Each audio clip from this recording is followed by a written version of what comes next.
welcome to the latest edition of Cageside Speaks. My name is 14 Fitzpatrick, and happy post-Thanksgiving Turkey Day, folks, and happy current Black Friday Day, or post-Black Friday Day, and now you're on to Cyber Sunday or Monday or whatever the heck the day is. We hope that you're having a good holiday season and good holiday cheer as we enter the Christmas shopping season and Christmas in general, folks. Now, folks, this is the Survivor Series show. We are going to be focusing on WWE Survivor Series today on this edition of Cageside Seats, the podcast where we bring together groups of people from the Cageside Seats community to talk about the show. This is a bit of a special show for me personally because this is my third anniversary of debuting on Cageside Speaks, which was on the Survivor Series show back in 2015. And I'm still here, which is awesome. And we brought together awesome, as well as awesome, is the three people that I brought onto this show. We have two returning guests and one new speaker to this edition of Cageside Speaks. First up, we have Haruki.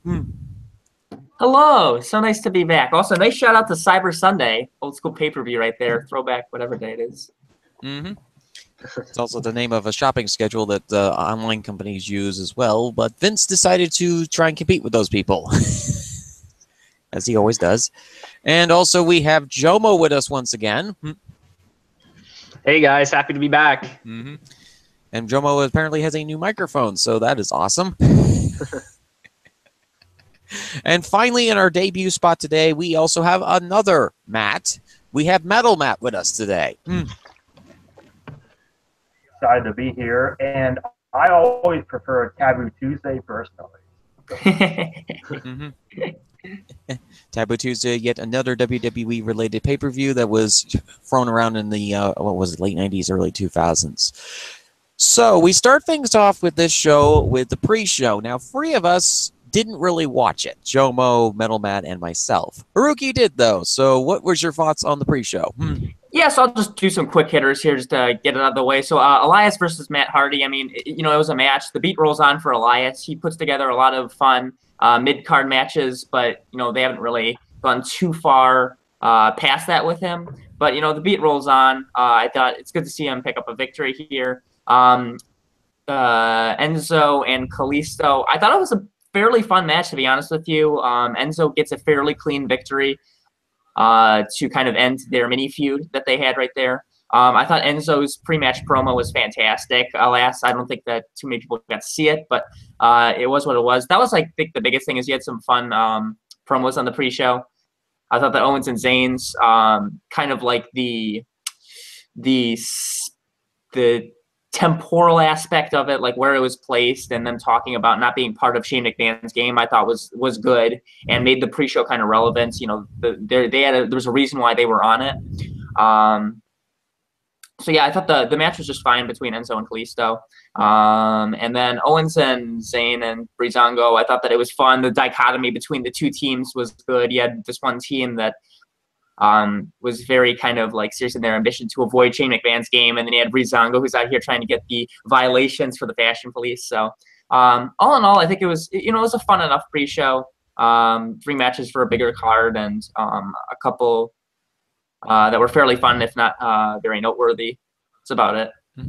And we also should mention that Kalisto had his little botch right on the ring entrance rope. Oh boy, that guy cannot go 2 steps without accidentally running into something or ending up stuffed in a garbage truck. Actually, that was Braun Strowman. He ended up stuffed in a garbage container. Ended up flying like Zack Ryder did.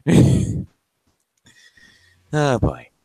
So, after the pre-show madness, we start off with the main card with The Shield finally reuniting for a main event match versus the New Day, Big E, Kofi Kingston, and Xavier Woods in a 6-man interbranded tag team match. This match went about 21 minutes, 20 seconds, and it was okay. Oddly, this was one of the few times the Shield's trio match was just that. Okay, so, Jomo, what are your thoughts on this match? Pretty much what you said. I was expecting a lot from this, and it still turned out all right, I guess, but just it didn't feel like a Shield match. It just kind of felt, like a regular 6-man tag that just kind of happened. I really liked the triple power bomb from the top rope finish. That was pretty cool. And I think there was a Xavier Woods spot in there that had some real good babyface fire. Either that or I'm mixing this up with Hell in a Cell. I can't remember now. But either way, I enjoyed parts of it, but it never really broke down like a Shield match usually does. Mm-hmm. Yeah, that seemed to be the big issue with this match, is that it didn't really break down what a Shield match was. Although, in fairness, Roman Reigns did just come back from the plague illnesses that was plaguing the roster from for most of the last few months. That is true, yes. So I guess they were probably having to take it easy on Roman. But then you should have realized then that Dean and Seth should have just stepped up, you know. If Roman was not 100% yet, because, you know, he's recovering from, you know, a virus. But Dean and Seth did Dean and Seth things. So, Metal Matt, what are your thoughts on this match? I thought this was a pretty good match for the most part, but at the same time, there did seem to be something off about this match, and I can't quite put my finger on what exactly it was. I don't know if it was because this match didn't really have much of a story going in, or if it was just them kind of taking it easy because Roman just came back from illness, or what. I don't know. There did seem to be something off about this match. But for the most part, I thought this match was a really good match. It was a really fun match. You know, this match is, in a way, kind of a dream match because these are really more factions than tag teams, and both Shield and New Day have been two of the most dominant factions in WWE in a long time. So this was a really cool match to see. I think there could have been more done with it, and who knows, maybe somewhere down the road we'll get another match between Shield and New Day. But for the most part, I thought this was a really good match. And it was a really fun way to kick off the show. It will start the show. But you know what I mean. Yep. So, Haruki, what were your thoughts on this match? Honestly, I really enjoyed it. I thought it was a lot of fun. I thought it was a really good way to kick off the show. I liked some of the spots. I bought kind of a couple of the near falls. The one with the double midnight hour I thought was an awesome spot. I thought they did a good job as building up the New Day as credible, especially when the Shield has been as dominant as they were in six-man action, and perhaps even so now, given that they've achieved so many more accolades since the initial iteration of them. So I thought it was a ton of fun. I don't have a ton to add besides that. I thought it was just a really, really good way to kick off a big pay-per-view. Yeah, so the Shield, they won this match. The New Day, they failed. And it failed Ponykind in general because of the fact that they couldn't beat the Shield. But it looks like that the Shield will be continuing their feud with the Bar, and Roman Reigns has a special prize and one of free prize doors. We'll be talking about that a little bit later on in the show. But next up, we have a Women's Survivor Series match to cover.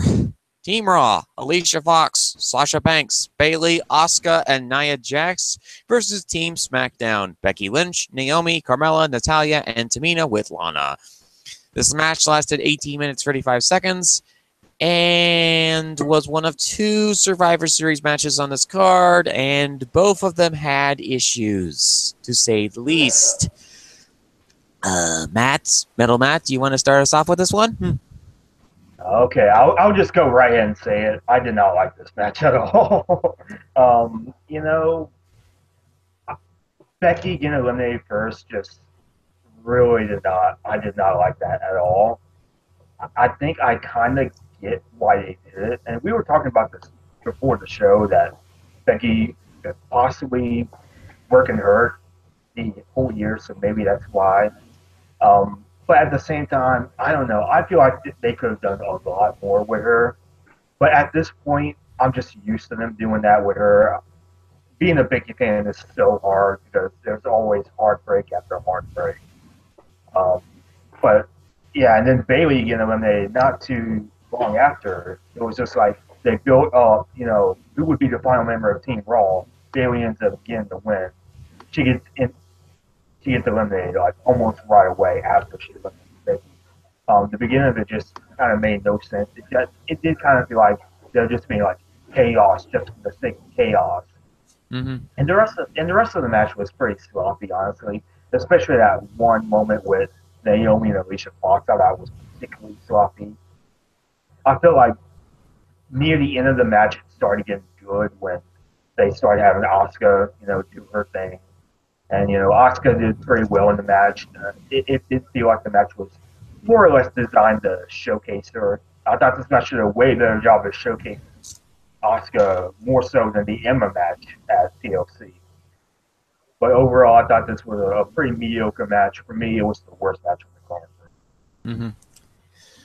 But this match, I feel, was okay. I mean, for what it was, Asuka just destroyed everybody. That's the big thing there, was Asuka just murdered everybody. And as far as Becky is concerned, we all know now what Becky is doing right now, which is going and filming the Marine 6.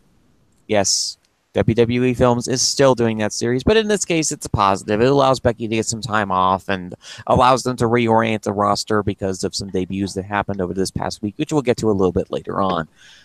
Matt, Jomo, what were your thoughts on this match? Okay, yeah, I'm with Metal Matt here. I really did not like this match. The Becky thing, I mean, I guess, yeah, it makes more sense knowing that she might be hurt now. But in the moment when I saw her get rolled up in about 2 minutes, I had a moment where I was just like how I was on Twitter last night, if any of you guys follow me on there, when my Cyclones got robbed last night against Kansas State. I was not very happy. It was like, okay, this is stupid as shit. Why do I even bother trying to mess with? And then Bailey got eliminated by Tamina right after. And then, I don't know. I thought that I was like, what on earth are they doing here with this? And then it got slightly better for me as the match went on. But I don't know. I wasn't really into the Nia and Tamina fight, whatever. They tried to do a Haas fight with it. And I don't know. I've seen much better at that. Alicia Fox's elimination got botched. Sasha Banks tapped out to Natalya again.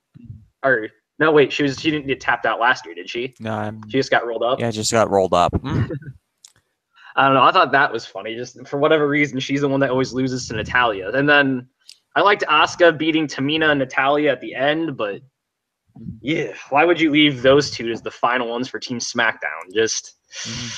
Yeah, like I said in the pre-show, that Randy Orton's had one of the worst years of his careers, and they're lucky for it, because if he didn't own like the top 5 spots for worst match of the year right now, this would be in the conversation for me. Well, we also have to consider the Miz versus Dean Ambrose 27-minute long tournament, so that's also in the top 5, isn't it? Wait, from what show? I don't remember. Whatever show that came. It was. Oh gosh, I need to figure out what that show was. But well, I'm going busy doing that. Haruki, what were your thoughts on this match? First of all, shout out to your Cyclones, Alan Lazard, most underrated wide receiver in the country. Anyway, yeah. So personally, I didn't have a ton of problems with this match, but I think I had less of a vested interest in it, so that was part of the reason for it.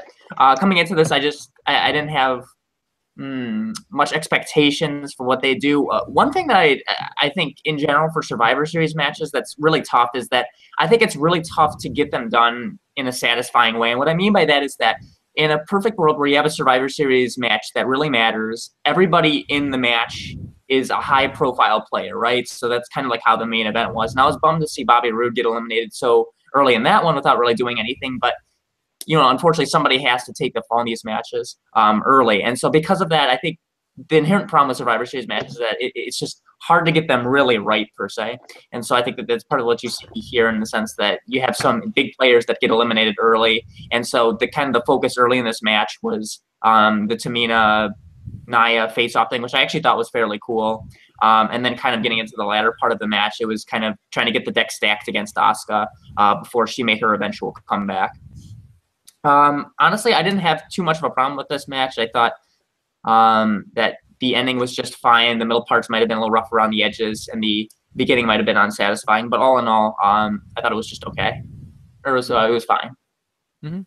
Yeah, that's basically my thought process behind this. It was just fine. It was a Survivor Series elimination style match. Asuka devoured Tamina and Natalia, and Tyson and the cats now can unlock themselves from the room that they've been stuck in for over a year with the year's supply of cat food cans. Poor Tyson. So, Asuka destroys everybody. Then Raw and SmackDown get invaded by a trio of new individuals. Paige, Sonya Deville, and Mandy Rose on the Raw side. SmackDown got Ruby Riott, Liv Morgan, and Sarah X23 Logan. Well, you need somebody to ward off Kane from SmackDown. Might as well give his former concession stand manager a job. Okay, so we're going to do a quick segue into this segment. What were your thoughts on the new debuts? And we'll start with Jomo. Very surprised, actually. I mean, especially with the Raw ones, I did not think they were going to send Sonya Deville up, but I do think it was a good idea with Shayna Baszler being in there, or being down NXT now. You can't have, I mean, you don't really want to have two people running the same exact gimmick down there. Mandy, I thought they were close to getting rid of Mandy for a while because she hasn't shown up. I think her last NXT appearance was like October, maybe, against Ember. Or something like that. Last October, that is. I'll probably look that up later. Between the two stables, though, I think I'm more excited for the SmackDown one with Morgan, Riott, and Sarah Logan, just because I don't know, Sarah Logan really impressed me in her Mae Young Classic match with, who did she fight? Mia Yim? Mia Yim. Okay, cool. There we go. And I've always been pretty high on Ruby Riott ever since I saw her down working freelance in AAW and in the Chicago area. So that's the one I have the most hope for, but also I could see one of them tapping out to Natalia next week and just ruining that too. So I guess we'll see, but I'm very excited to see where both of these go. And they did the storyline right off for Becky Lynch on SmackDown with Sarah Logan basically showcasing to her friends, "Gee, you want to see me do this neat little trick with a door?" Which ended up, basically, Becky Lynch ended up as a sandwich. Oh, poor Becky. I have my sympathies to Metal Matt here, because he has the 100% bad last thing. So, anyway, Metal, what was your thoughts on the debuts? Well, it's interesting. I can't deny that it's interesting. It's very interesting, but at the same time, a lot of the call-ups are just kind of weird. Like, really the only one that really makes any kind of sense to me is Ruby Riott. And even then, they didn't really develop her character too well, but I think they can kind of get away with that. I think she has just enough character development to kind of survive her first few months. As far as the other ones go on SmackDown, Sarah Logan is like, holy hell. Anyway. That scared the shit out of me. Yeah. Anyway, Sarah Logan is probably the weirdest call-up because she's barely been in NXT. So you don't really know what exactly her character is. Because, I mean, obviously she was Crazy Mary Dobson on the Indies. But I don't know if she has that character. But you never really got an opportunity to really show what she can do. And she's more than capable in the ring. She's a very good in-ring wrestler. So, I don't know. It'll be interesting to see what she can do. Liv Morgan, I guess I can't say I'm too surprised. Because she does have that kind of... She has that connection with fans. You know, it does seem like fans really like her. But at the same time, I don't think she's quite ready for the main roster that she doesn't yet. As far as Raw goes, Sonya Deville, she's okay. Liv, she's not quite ready. Mandy Rose, from what I've seen of her on NXT, she's fine. You know, she's not, I don't think she's amazing by any means, but I think she's perfectly fine. I'm not too surprised to see her on the main roster because it does seem like WWE does want to make her a star because I know she was on that one season of Total Divas. So but they want to make her a top star in the women's division. I think she could. I think she'll do fine on the main roster. I don't know if she'll be 100% ready, but I think she'll do fine. Mhm. And Paige, I'm really excited to see Paige back. Paige has always been one of my favorites. Mhm. So, as far as I feel like those two, I feel like these two little factions, they have to be connected. Because as tempted as I am to say otherwise, I don't think WWE Creative is that creatively bankrupt. Though I will say this, I do not like the SmackDown group for what they did to Becky Mhm. Lynch. Mhm. So, But again, they needed to do the right off to Becky, and this was a great way to get that group over on SmackDown since they're a bit more unknown than the Raw one. Okay, Thunderbird 1. What are your thoughts on this? I set an alarm.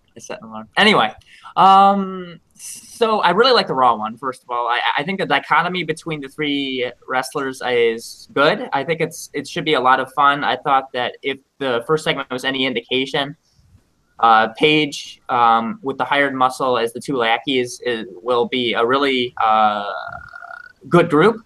Like Paige can carry it on the mic and she can get it done in the ring too. So I'm excited to see where it goes. I can't think of the last time that there was like a women's faction like this that could be major players of the division. So that's exciting. The SmackDown run really threw me for a loop. It was like when they did the one on Raw before, it just kind of cocked my head sideways. And also because with the Raw one, there's combined NXT experience there, but with Sonya and Mandy, they're kind of protected in the sense that Paige, despite her young age, is still a WWE veteran and can kind of protect them per se. But on the NXT one, you're basically throwing three very new people into the deep end. So it's kind of a sink or swim moment for them, which is kind of exciting. But the SmackDown one is definitely a big question mark for me right now. I think the biggest thing that you need to succeed on the main roster is the ability to talk on the mic. So when you have three very green performers like this, how they react to this kind of big moment should be pretty telling. That's about it. Mm-hmm. Okay, my gradings for these 6 individuals. I think Sonya Deville will do fine. I think Mandy Rose will do fine. I'm a little more concerned about Paige than the rest of you here because I'm not sure what exactly. This is basically a sink or swim year for Paige. She's got to be absolutely focused on doing her wrestling stuff instead of getting into all of these interpersonal dramatic situations, although that helps because, she and AD are broken up. But regardless, she still needs to be. This is basically a year and a half here. Hope she does well in this situation. Otherwise, she's getting cut like Emma. Then on the SmackDown side of things, we have Ruby Riott. Personally, I'm kind of glad that they didn't really develop her character very much in NXT because NXT has a better hit or miss track record when it comes to developing characters. They know how to do the basis of a character, but they don't know how to really expand upon a character. So Ruby Riott wanting to start a riot in SmackDown is kind of understandable. Then we have Liv Morgan. Her and Carmella will get along fabulously. Spoilers, they won't. And Sarah Logan has already endeared herself to my heart by trying to squeeze puns between a door. So, obviously, and also we need somebody to repel Kane from SmackDown, and why not put Kane's former concession stand worker boss on the SmackDown roster, as long as we keep her away from the deep fryer and keeping her from deep frying any employees. Oh, boy. But regardless, this should be a very interesting story. We shall see how this does, because that's the thing with me in WWE. I'm always a very patient individual when it comes to the madman land of McMahon, and to see what exactly happens before emotionally reacting to it. I think that this is an interesting promo. I think this is an interesting segment. But I think that we have to do a wait and see mode, and all of us, I think, are in agreement on that. We are waiting and seeing what happens beforehand before we do any sort of judging. So, next up on the list is the United States Champion versus the Intercontinental Champion. Baron Corbin versus The Miz. Don't really have a lot of thoughts on this match because it was 10 minutes.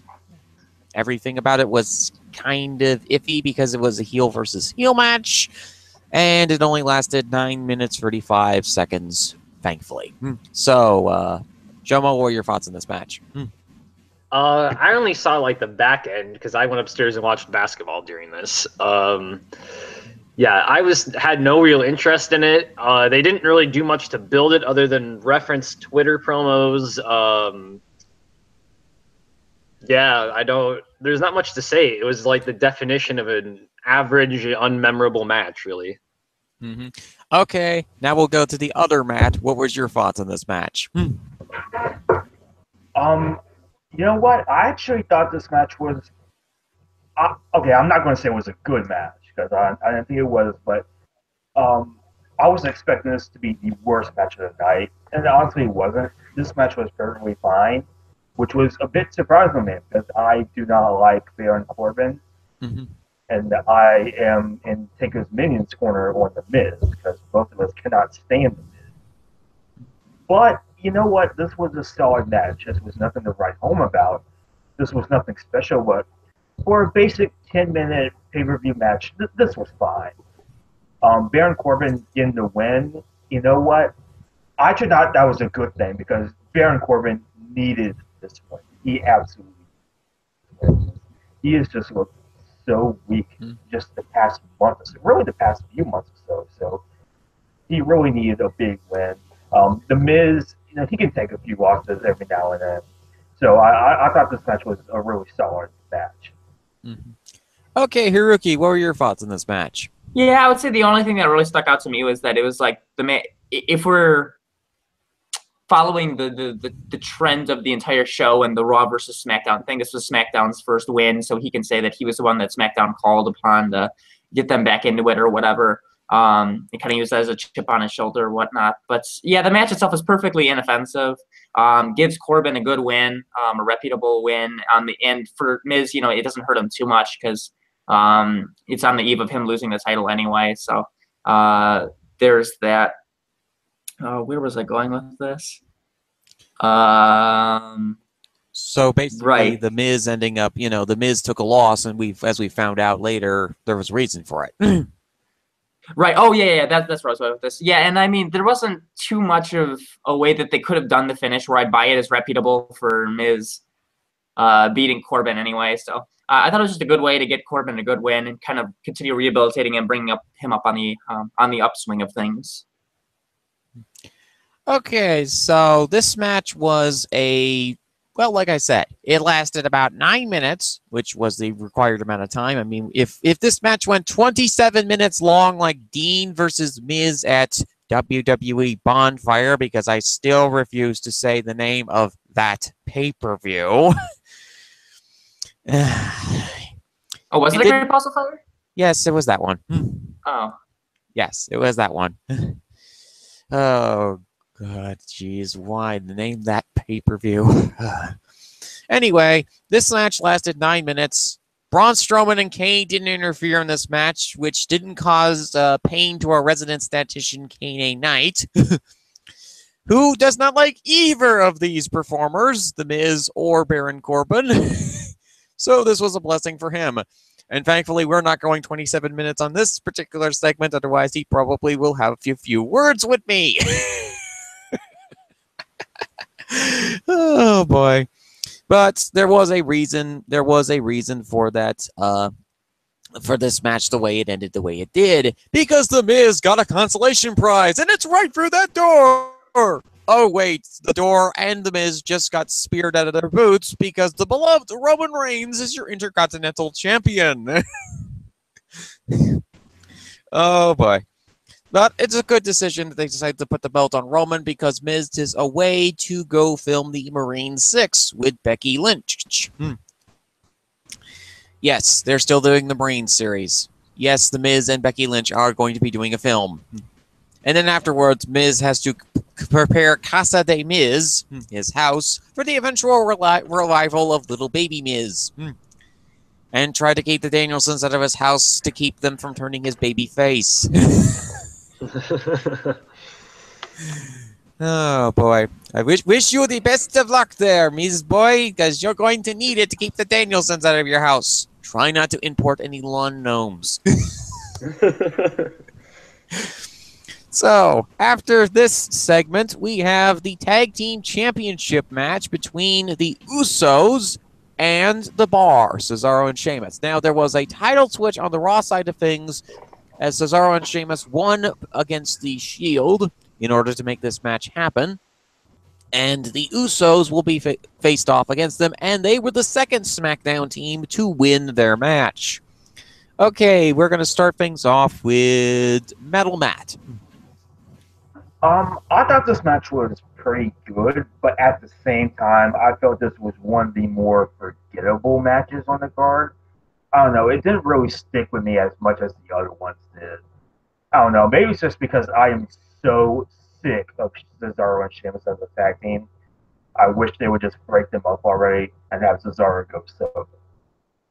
I thought it was a good match. Not one of the better matches on the card. It was kind of forgettable in my opinion, but I thought it was good for what it was. I mean, if they broke up Cesaro put Cesaro back in a singles match in a singles division, I'm not sure he'd do very well, honestly. I mean, they put them together because they were feuding with one another, and in order to do a breakup, either Sheamus has to get injured again, or they're going to have to do a breakup angle story, and you know how long that's going to take. We'll have yet another best of 7 series with those two. We already had one. So, Jomo, what were your thoughts on this match? Okay, so it took me a little bit to get interested in this, but once it picked up, I really enjoyed it. I thought they had a few good callbacks to the Tag Team Survivor Series match of last year, which I believe, what did they do? They did like a tequila sunrise thing, and then it went into one of the Usos trying to make a save and getting caught with a brogue kick or something. I can't remember now. I remember yeah, okay. Was it the sharpshooter thing? Yeah. Oh, yeah, there we go. The sharpshooter thing. Yeah, I like that. I liked it. Really picked up by the end, but it just took a little bit for me to get interested. I'm as happy the Usos won because they've really been killing it as of late, and they deserve to get some wins under their belt and not made to look like the second best pair of tag champs or anything like that. So good with the finish, good with the match. One of the first that on the card that I was super, or probably the second best match on the card for me, I'd say. Coolness. Haruki, what are your thoughts on this match? Oh my! So right at the start, when the Usos got on the mic, every time the Usos get on the mic, man, oh man, I feel like I could take on the world. I'm nearly as amped as a wrestling fan as I am listening to the Usos talk. So I absolutely adore everything that they're doing right now. Oh, I'm welcome to the penitentiary. So for the match itself, I really enjoyed it. I thought it was awesome. I don't have too much to add about that. I like the callback as well. These tag matches, in terms of WWE match action, I think that there are a few things as exciting as when you get some of these established tag teams late in the match when things really break down and they're allowed to do a lot of crazy stuff. And I think these two teams have a lot of chemistry. Again, I like the kind of contrast between them with the Bar being this pair of really physical hard hitters and these Usos being these guy that can kind of work both mat-based and aerial types of matches. Yeah, all in all, I really enjoyed this. The tag team divisions and the tag team matches on the pay-per-views in 2017 for WWE have become the real backbone of good match quality for these particular shows. Even if you don't particularly like the singles matches on these cards, typically the tag matches tend to save the shows and do a good 3 or 4-star match every single time. Whether it be the Usos, the Revival, the Bar, the Shield, the New Day, it's always going to be really interesting to see what kind of tag matches that they come up with. And in all honesty, this was a solid match. A solid match between two solid teams that led to the Usos getting the second victory for Team SmackDown, continuing the storylines of the show. So, overall, solid match. Next up, we have what I like to affectionately call yet another Godzilla versus Godzilla match. I've compared the women's divisions to basically the classic monster movie franchises like Godzilla, all of the Tojo monster franchises, and this match is no exception. Charlotte Flair versus the monster, Alexa Bliss. Yes, I still think that it's awesome that I keep calling Alexa Bliss the total monster, because she literally is, because she is a tiny pixie Hulk. So, this match was a bit of a surprise. Once again, we had yet another winner from SmackDown, Charlotte, who recently won the title off of Natalya, and all the cats cheered in glorious celebration. Because Natalya, although she is a crazy cat lady, the kitties do not particularly like her. So, we're going to start off with Jomo on this match. What were your thoughts on Charlotte, Alexa? This kind of beat my expectations because I remember, I think it was one of the podcasts from late last year. I gave Charlotte a lot of shit for not selling, not long-term selling or she would bump but not sell anything. It was super weird, and that really annoyed me. I think it was Hell in a Cell 2016 where I went off about that. That was the Sasha Charlotte Hell in a Cell match, right? Yeah. Because I did not like that match. But she did a much better job with a smaller opponent here. And I don't know, this is kind of like the Usos, the bar match, where I just wasn't super interested at the beginning. But towards the end, it really picked up for me. I'm surprised Charlotte went over because Vince, it seems like, kind of passed her off for Alexa Bliss in terms of his favorite wrestlers now, or in the women's division. But I mean, I guess they haven't had to make it even, or they had to even up the score for the main event. Good match, not one I'll probably remember this time next year or remember a lot of. But yeah, definitely worth a watch if you haven't seen it. In all honesty, I think Charlotte wanted to give herself some time away from the main event scene. She seemed to be pretty adamant about doing that. The reason why Charlotte won this particular match was because there was a recent 30 for 30 documentary released on Ric Flair, as well as her winning the title against Natalya. But I think they also realized at the time that they really needed to bring some more star power into the singles match and switch Natalya out for Charlotte, which I thought was a really good decision in the long term of things and the short term. So, anyway, as we get set here, and see, oops. So, Matt, what were your thoughts on this match? Well, I am so glad that Charlotte is champion again, because I was not enjoying Natalya as champion. But this match was honestly really good.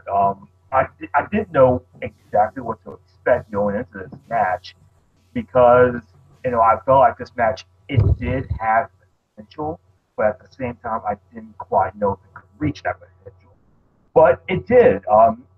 This was an interesting match because Alexa Bliss is pretty much where Charlotte was around this time last year, like the top woman on Raw.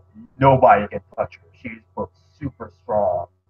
And Charlotte, she's not really there anymore because they sort of cooled her off, this year. But this was a really interesting match. This was a really good match.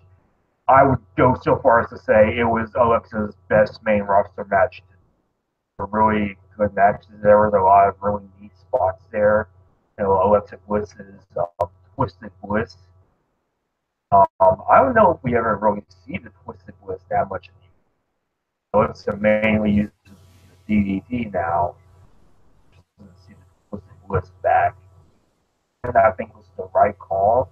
Like Jomo, I was a bit surprised that Charlotte won because I figured, they have a lot invested in Alexa at the moment, so I figured they would have her win. But I'm glad that Charlotte won because I don't think it would have been a good decision to have Charlotte lose a match like this so soon after winning the title. They really need to start building Charlotte back up, and they have. They've done a really decent job of that. And I thought this was a really entertaining match. Coolness. So, Haruki, what were your thoughts on this match? I thought it was a good match. I kind of interpret it as being whenever Alexa faces somebody that's kind of her athletic superior, she either has to find a way to be opportunistic or kind of weasel her way out of it. So I thought that this was kind of a safe way to give her a loss, give Charlotte a win, since it is non-title kind of in and out. Because whenever it actually becomes to an actual title match. Alexa kind of has to be opportunistic in order to keep the title. I like both performers. I thought it was interesting that Alexa was in control for as long as she was. It wasn't really booked like kind of back and forth. It was more so Alexa controls the whole match, and then Charlotte's able to make her come back at the end. Yeah, not too much to add besides that. Mm-hmm. So here you have a situation where you have the Mark Henry of the women's division, the world's strongest pixie, facing against the Charlotte Flair, who recently won the title off of Natalya, as we've said earlier in the broadcast.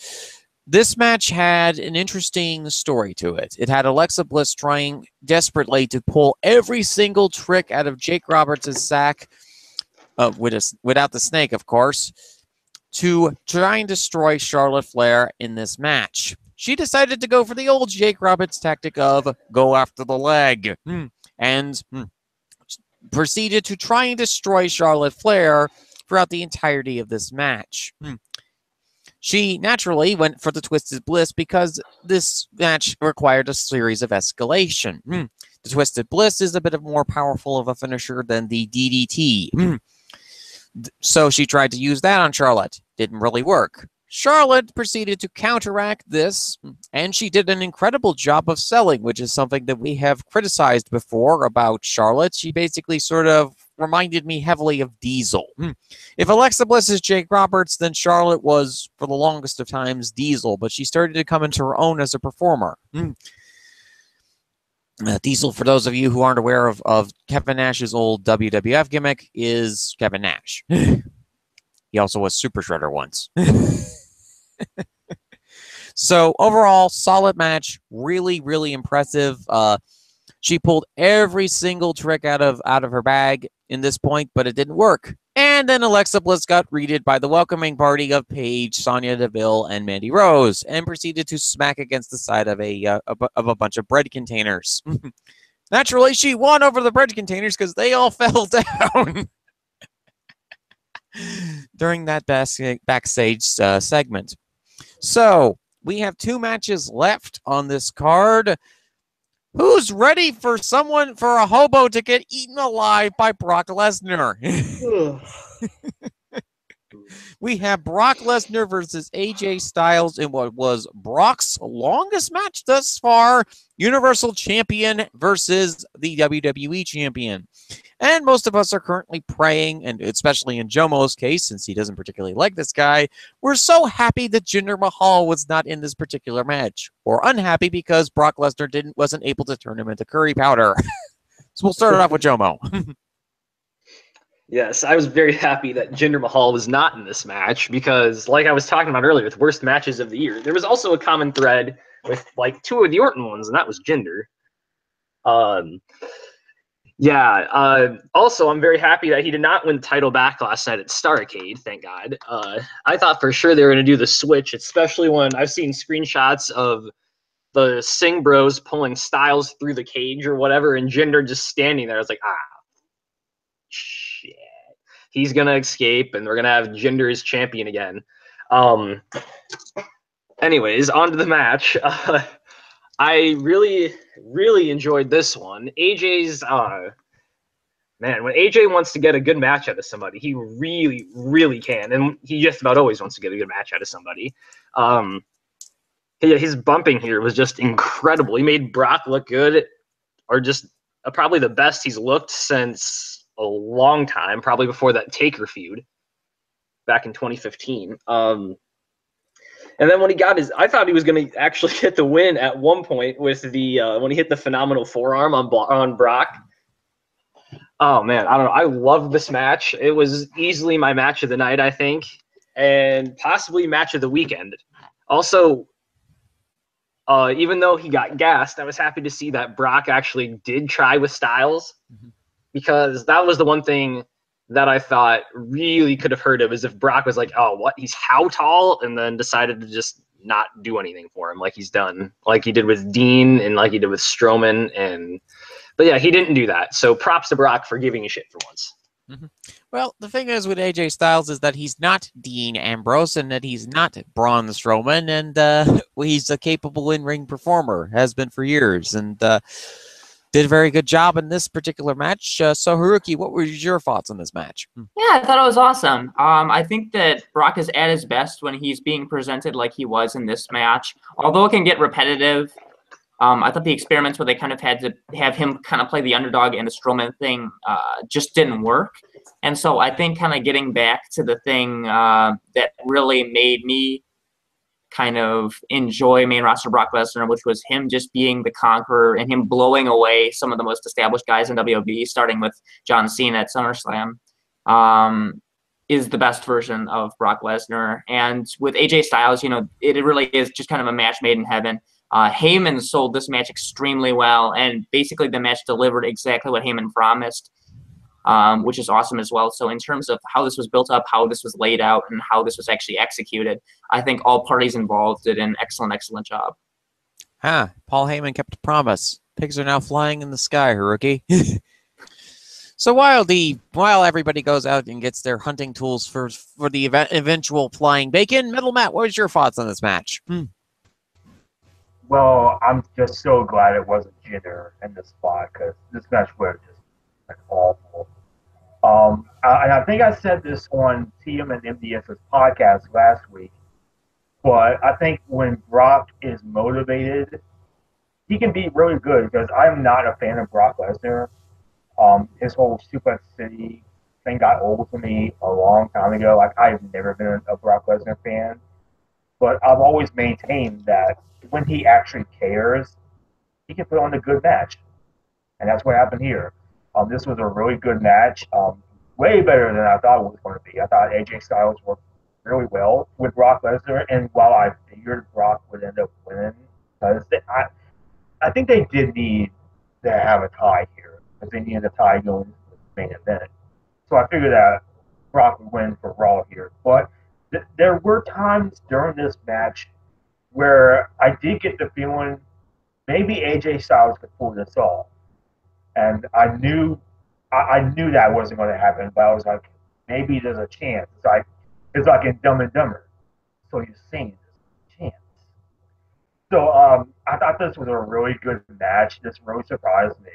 I would love to see these two fight more. I would love to see more matches than these two. So I thought this was a really good match, and yeah, I would agree with Jomo that, or whoever said that.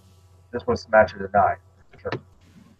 This was an enjoyable match between two in-ring competitors who know what the heck they're doing. Paul Heyman sold the soul of this literal match on Raw the week before the show. And this match delivered. Brock Lesnar as the unstoppable monster, AJ Styles, the technical wizard. This was a classic showcase of monster versus technicality, and AJ Styles may have lost, but good lord did he give Brock Lesnar a heck of a fight along the way. Brock having to figure out how to outlast AJ Styles in this 15-minute long match, which has been one of the longest matches that Brock has had thus far in a long time. Really showcased the story of the unstoppable monster having to actually really fight out of a really bad situation. And this was overall a very enjoyable match. A lot of people will say that this should have been the main event of the match, but then again, we also realize we still have a men's Survivor Series match left to go. Oh boy, this match. Team Raw, Kurt Angle, Braun Strowman, Finney McBrogue, Samoa Joe, and Triple H versus Team SmackDown, Shane McMahon, Randy Orton, Bobby Roode, Shinsuke Nakamura, and John Cena. If Team Raw lost this match, Kurt Angle would have been fired as Raw General Manager, but they ended up winning the match. Hiroki, do you want to start us off on this horrible, horrible pain of a match? Yeah, so I've been all sunshine and rainbows so far regarding the matches, ranging all the way from just okay to really good. This sucked. This was awful. Everything about this was bad. So first of all, it was all about Triple H in the end, which is frustrating enough as is, but let's ignore that. Second of all, you had a completely nonsensical...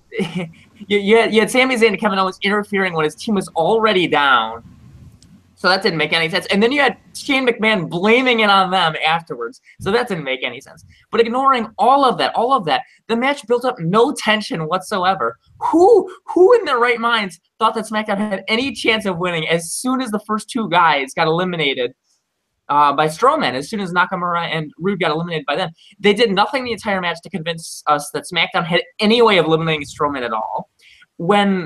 After the first guys went down, I was thinking, well, are they at least going to try to make it compelling by doing like a Randy Orton, John Cena thing where those two guys fight valiantly to bring their team back, and it's like a tribute to all of 2000 WWE? But they didn't do that at all. They just had Cena get eliminated, and then I was like, okay, well, are they at least going to do something with Orton here where he goes on like a Royal Rumble-esque run to give him a moment to make it close? But no, they didn't do that either. They just had him get eliminated. It was 3-on-1 with Shane McMahon. And are any of us supposed to care about the last few minutes of this match? Or are we supposed to care about it at all? Because they didn't do anything to convince us that this was a match that that SmackDown had any chance of winning whatsoever after the first few minutes. And so as soon as the second elimination, I just tuned out.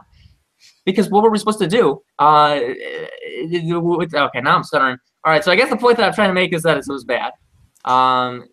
In terms of how it was worked, it was perfectly fine. In terms of like the storyline, the Under Siege thing, it was just silly because when SmackDown, it gets into the Bray Wyatt thing where like you have all the build-up, but then when it comes time, when the chips are down, the team just loses. I guess the main thing coming out of this is that they're just trying to sow the seeds for Angle and Triple H or Strowman and Triple H. I don't care either way. On a card where I felt like so much went right, for your biggest angle and for your biggest storyline to flop this hard is pretty shocking to me. Mm-hmm. Oh, that was good, man. That was really good. Okay, Mellow Matt, what were your thoughts on this particular match? Well, this is going to be awkward because I actually did enjoy this match. Now, I am not saying it was a great match. I'm not saying that at all. This match had some flaws. For example, Sami Zayn and Kevin Owens interfering and doing nothing. Like, there was no point to them being interfering in this match. But other than that, I thought this match it entertained me personally. I thought everybody worked well together. It was cool to see, Triple H interact with new guys like Shinsuke Nakamura and Bobby Roode and guys like that. As far as Triple H, it all being about Triple H in the end, I can definitely understand why people would hate that, because he's Triple H. But I don't know. Maybe I'm just biased because I am a big Triple H fan, always have been. So maybe I'm biased on that. But it didn't really bother me too much because, I don't know, like, I think it's obvious that it's building to a storyline between both Kurt Angle and Braun Strowman, because I think the story they were trying to tell is Braun Strowman did eliminate most of Team SmackDown by himself, but Triple H ended up stealing all the glory for himself, and Braun Strowman didn't like that and power slinging them a couple of times after the match. So I think they're trying to go for a Strowman Triple H angle either at Royal Rumble or WrestleMania. So I think that's what they were trying to do. So personally, I didn't hate this match at all. I can understand why people didn't like this match, but for me, I thought it was entertaining enough. Oh, that's certainly understandable. Everybody's going to have a different thought process and opinion on this particular match, and not everybody's going to be thinking the same way. And that's the great thing about Cageside Speaks, is that we bring together a bunch of different opinions from the pro wrestling community that is Cageside Seats. And you like this match? Coolness. So, Jomo, what were your thoughts on this match?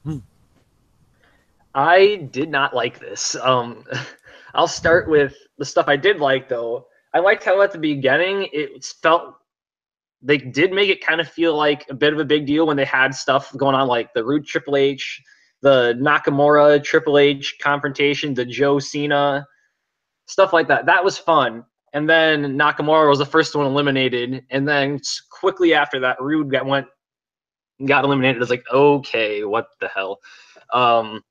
Because I didn't really, I liked when it's between two different teams, I've usually, when this kind of stuff, I root for SmackDown just because that's the show I enjoyed more at the start of the brand split this year or last year. That was the show I started watching and I loved, like, when I was younger with like Edge, Batista, Ray, you know, like Taker, all of them. That was just my show. So I kind of have a bit of a SmackDown bias to this, but they really did nothing here to try to make anyone but Shane McMahon or Triple H or Strowman look good, which I'm fine with Strowman, but we don't need to be pushing Shane McMahon above the rest of Team SmackDown, and we don't need to be pushing Triple H above Team Raw here. That was not good. The Kevin Owens, Sami Zayn thing, like the others mentioned, that was just dumb as shit. The only purpose for them was to get run off by Shane McMahon with a chair. It's John. This is basically just a waste of a John Cena appearance too. Like, when I was looking through, I have the Wikipedia pulled up here. I forgot he was in this match for a while, and he eliminated Samoa Joe for some reason. It made Joe kind of look. I mean, Joe being the first one eliminated when you had, like, I don't know, just I did not like this at all. I don't want to ramble on about it, but I do want to hit the finish, which, holy shit, whose idea was this? To have Triple H pedigree Kurt Angle, get him eliminated and be like, nah, actually, I'm not going to get you fired, Kurt, which I thought that's where they were going with this. And I was like, okay, I could have stomached that if he would have found a way to get rid of Strowman after. But they didn't do that. He just turned around and pedigreed Shane and then won the match. So it just felt like a way to put Triple H over and then go home. I don't know. I just very much did not like this match outside of the first 10 minutes. Behold the shovel of shovels. Ladies and gentlemen, we have our main event of the evening, which is the Survivor Series elimination match. And in all honesty, this match was not particularly enjoyable as the demon phone appears out of nowhere. This match was not particularly enjoyable. As you might be aware, over the last few years, I have been rambling and raving about do not trust the shovel. Do not trust Triple H. And every so often, everybody says, oh, Fizzy, you're just being paranoid. Oh, Triple H isn't going to be doing any of this sort of evil stuff. Let's go after Vince. The Vince is nigh. Yes, I've heard that for years and years and years now. Well, it's nice to see a match where I hate being proven right, but I was unfortunately right in this situation. The minute that Triple H decided to pedigree Jason Jordan into oblivion, we knew that bad things were coming. Triple H in a main event of a Survivor Series. What do you expect is going to happen? Oh, I don't know. Him completely ruining the finish by pedigreeing the bejesus out of Kurt Angle, then pedigreeing Shane McMahon, and then eliminating him to basically prove that, oh, by the way, I'm still the best. Now, they're trying to tie off to the old feud that they had between Triple H and Kurt Angle back in the 2000s. Didn't really do a very good job of it, and I'm not really sure why they decided to go in that particular direction. Although, just for nostalgia's sake, I guess. But even more egregious is the fact that a certain someone had free eliminations in this match, and that thing is Braun Strowman. My fellow compatriot Kane A. Knight has been waving around the sign and donning his tinfoil colander hat with the Braun Strowman push. He's been heavily against the Braun Strowman push over the last year or so because, again, Braun Strowman is yet another big guy that Vince McMahon is forcing down everybody to actually watch and see. Oh, boy. While Braun Strowman has had some solid matches this year when he's cartoonishly flopping around like a fish and bumping into things like a Tex Avery cartoon, he was the sole survivor besides Triple H in this match, which indicates that, yet again, the Braun apocalypse has returned to us. I thought I wouldn't have any use for my MREs, but I guess I will have to bring them out of storage again, because, again, the possibility of Braun Strowman winning the Beef Jerky Championships of Champions, the WWE Universal Championship, is back on. Possibly this match will happen at the Royal Rumble between the Shovel and Braun, and then it will lead to Kurt versus Triple H at WrestleMania. Oh, boy, we're looking forward to that match, aren't we? Old 40-something-year-old Triple H, actually, I think he's in his late 40s, versus late 40s Kurt Angle. That definitely sounds like a match that will happen at WrestleMania. Quick. Somebody go buy as much voodoo supplies from a New Orleans shop as possible so that we can keep Triple H in this match at least. Because while he did have a solid match at WrestleMania last year, a match that a lot of people didn't really particularly like, except me, because it was a match involving Seth Rollins. And he tried to take out Seth Rollins' leg and made him work a slow match, which I enjoyed. But regardless, Finn got eliminated early. Samoa Joe got eliminated early. Kurt Angle got eliminated by Triple H. Bobby Roode was the first eliminated on SmackDown. Shinsuke Nakamura also got eliminated as well. You know, because I count Nakamura and Roode as basically the same first elimination. Cena barely did anything in this match of note. Orton tried to mount a valiant comeback, but then got destroyed. Shane McMahon got beaten up by Sami Zayn and Kevin Owens, or at least attempted to, but he warded him off with a chair. And Shane McMahon was the sole survivor on Team SmackDown until he got eliminated by Triple H and Braun Strowman.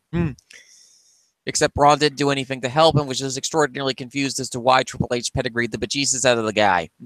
Yes, this match was a mess, if you haven't noticed. This was one of the biggest messes of a main event on Survivor Series. This lasted 33 minutes and 20 seconds of pain and misery.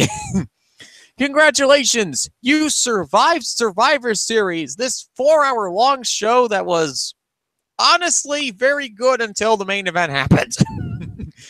Which the main event was a disaster, and now we have to look forward to Clash of Champions. AJ Styles versus Jinder Mahal. Oh, joy. So, let's get our final thoughts off of this particular show, and then we'll close out this edition of Cageside Speaks. Metal Matt, what are your final thoughts on Survivor Series?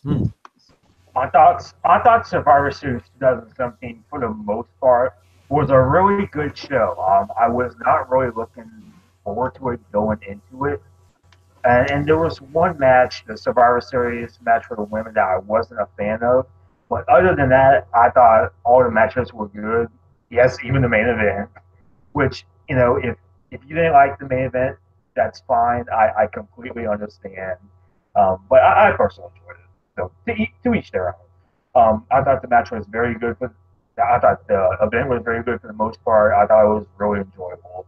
And while I'm sort of over the whole SmackDown versus Raw kind of thing that they've been doing for Survivor Series past couple of years, I thought this was a really entertaining show. So I did really like the show. Mm-hmm.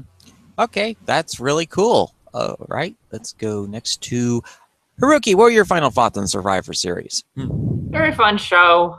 Bizarre ending. Shane McMahon, come on, man. What was your game plan for eliminating Strowman? Don't blame Zayn and Owens. It wasn't their fault. You couldn't have beaten Strowman. All of us knew it. You know it deep inside. Let's all move on with things. That's it. Well, Shane doesn't want to take any responsibility for the fact that, you know, he wouldn't have been able to beat Braun Strowman because he still thinks he still has it. When he actually really doesn't, honestly. But, Joma, what were your final thoughts on Survivor Series? So, an overall, all right show. That would have been much better without both of the elimination matches, in my opinion.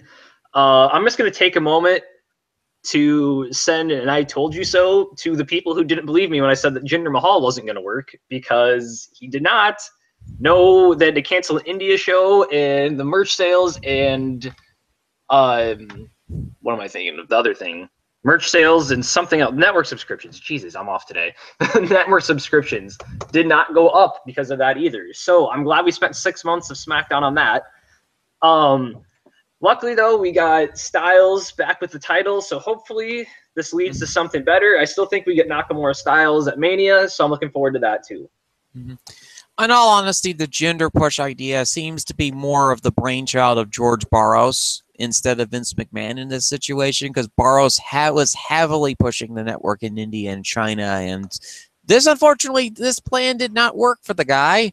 which will make him a very questionable long-term pariah in the company going forward, given the fact that Vince does not like failure very much, and this was yet another failure in the cap of WWE's expansion plans to take over the wrestling world.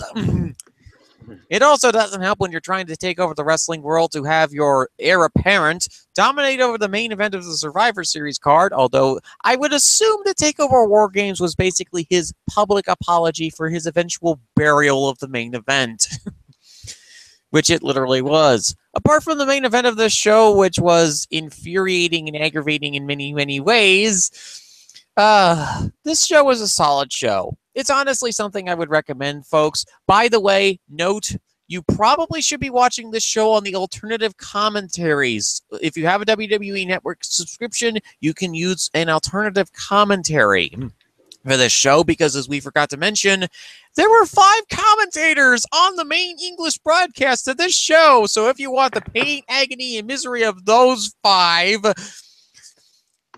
befuddling their way around an entire show, why not switch it off to the Japanese commentary team? Or no, talk about the Russian commentary, man. Push John Pomerantsev. That's my boy.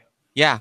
Or Russian, or Portuguese, or French, or Hindi, or Chinese, or whichever one that alternative commentary you want to go with. Go with those instead of actually trying to watch the English broadcast edition. Trust me, you will save a humongous amount of your sanity by doing so.